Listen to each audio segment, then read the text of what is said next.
Morning friends, welcome back to my channel as creator. পক্ষ থেকে তোমাদের সকলকে অনেক ভালোবাসা, অনেক শুভেচ্ছা জানিয়ে আজকে ব্লগটা শুরু করলাম। আশা করি তোমরা প্রত্যেকে ভালো আছো, আমরাও ভালো আছি। সকালবেলা উঠে প্রত্যেক দিন যা করি তা তো করে টিফিন করতে তো শুরু করে দিলাম। ইন্ডাকশানে বেশ অল্প পাওয়ার কমিয়ে দিয়ে বেশ ভালো হয়, অন্য কাজ করা যায়। এদিকে রুটিটা করবো আজকে, আর পরোটা করবো না। চলো, বেলচাটাও কিন্তু আমি রুটি করা হয়ে গেলে পরে এর মধ্যে ভরে রেখে দিই। 2-3 দিন পর ধুই, প্রতিদিন ধুই না অবশ্য। চলো, আমার এদিকে আবার রুটি হচ্ছে। তো রুটি করবো বলেও পারলাম না রুটি করতে, কারণ রুটি তো খেতে পারেই না, কষ্ট হয়, ভালোবাসি না একদম। যার জন্য আমি পরোটাই করলাম, হালকা তেল আর বেশি তেল দিই না। চলো, বেলে রেখেছি, গরমের জন্য আগে বেলে নিয়ে তারপরে করি। চলো, আজকে তো বাইরে ভীষণ মেঘলা আকাশ, জামা কাপড় ভিজিয়েছি, ওগুলোও কাচতে হবে। তাহলে একই সাথে আমার রান্না, কাচাকুচি, এদিকে অভিনবর পড়া সকাল থেকে দুপুর 12:30টার মধ্যে কমপ্লিট করব। সাথে থাকো, দেখতে থাকো। এবার একটু গল্প করি অন্য কথায়। কমেন্ট করেছো অনেকেই, সবাইকে অনেক অনেক ভালোবাসা, অনেক শুভেচ্ছা। মধুমিতাদি প্রত্যেক দিন কমেন্ট করে, সোমাদি প্রত্যেক দিন কমেন্ট করে, আমার ভীষণ ভালো লাগে। সোমাদি সত্যি গ্রামের পরিবেশ দেখতে সবার ভালো লাগে, আমাদেরই ভালো লাগে গ্রামে থেকে, আর তোমাদের কেন ভালো লাগবে না বলো? কোথায় থাকো অবশ্য আমি জানি না। অনেক ভালো থেকো, সুস্থ থেকো। কমেন্ট করেছো হার্ট টাচ, দাদা ভাই আপনাকে অনেক ধন্যবাদ, অনেক ভালোবাসা, অনেক শুভেচ্ছা। এমনি করে প্রত্যেক দিন ভিডিওতে আসবেন, কমেন্ট করবেন। সরস্বতী দি, তুমিও কমেন্ট করেছো। সত্যি দিদি ভাই, তোমরা পাশে আছো বলেই আমি এগোতে পারছি, তোমাদের ভালোবাসা আমায় এগিয়ে নিয়ে যাচ্ছে।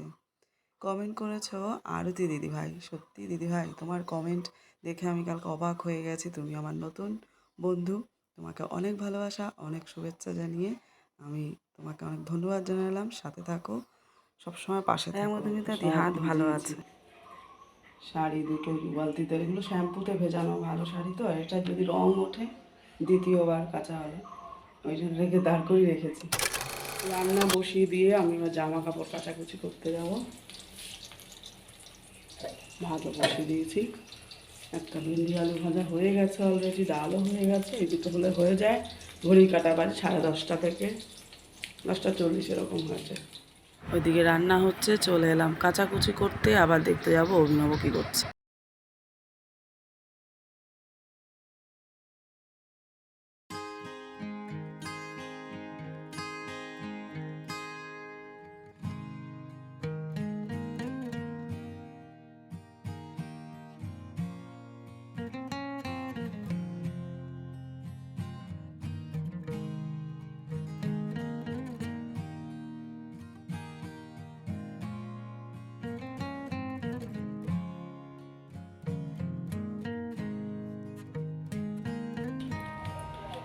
চলো, একটু করে নিই।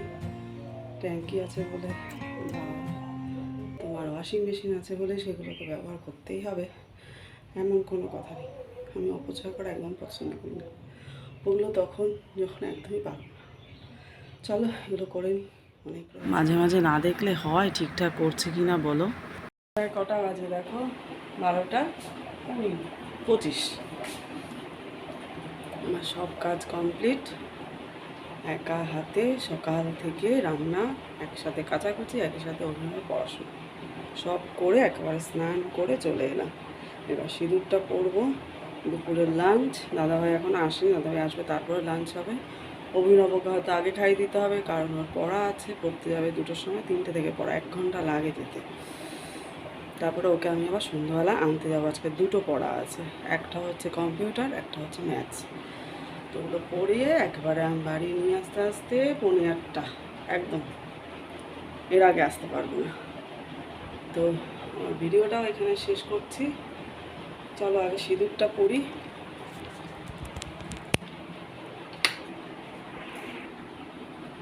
আসলে স্ট্যান্ডটা না ঠিক হয়েছে ঠিকই, কিন্তু এখনও পুরো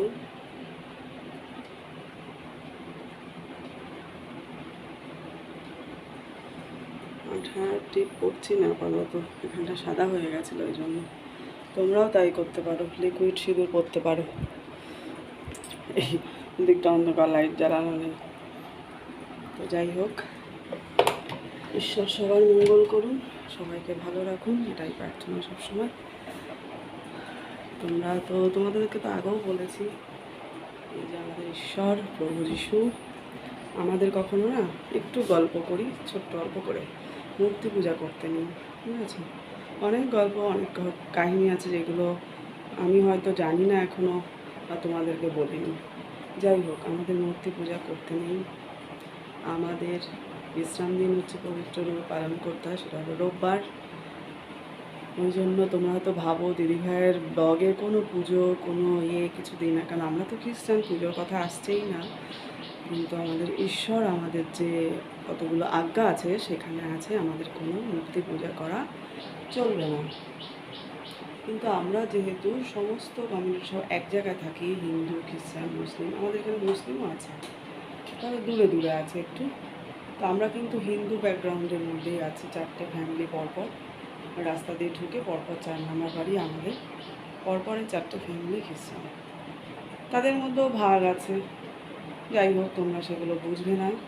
তো মনে মনে প্রার্থনা তো আমরা সবসময় করতে পারি, ঘুম থেকে উঠে করতে পারি, প্রাতরাশ করার পর বা বিছানায় বসে ঘুম থেকে উঠে করতে পারি, দুপুরবেলা খেতে বসে করতে পারি, কোথাও বেরোনোর আগে করতে পারি, তারপরে রাতে ঘুমোতে যাওয়ার আগে করতে পারি, বিকেলবেলায় করতে পারি, রাতে খেতে বসার আগে করতে পারি। আমার শ্বশুরমশাই শাশুড়িমা থাকাকালীন যেমন এভরিডে সন্ধ্যেবেলায় আমরা প্রেয়ার মিটিং করতাম, বাইবেল নিয়ে বসে 4 জনে মিলে, কিন্তু সেটা এখন আর হয়ে ওঠে না ব্যস্ততার কারণে।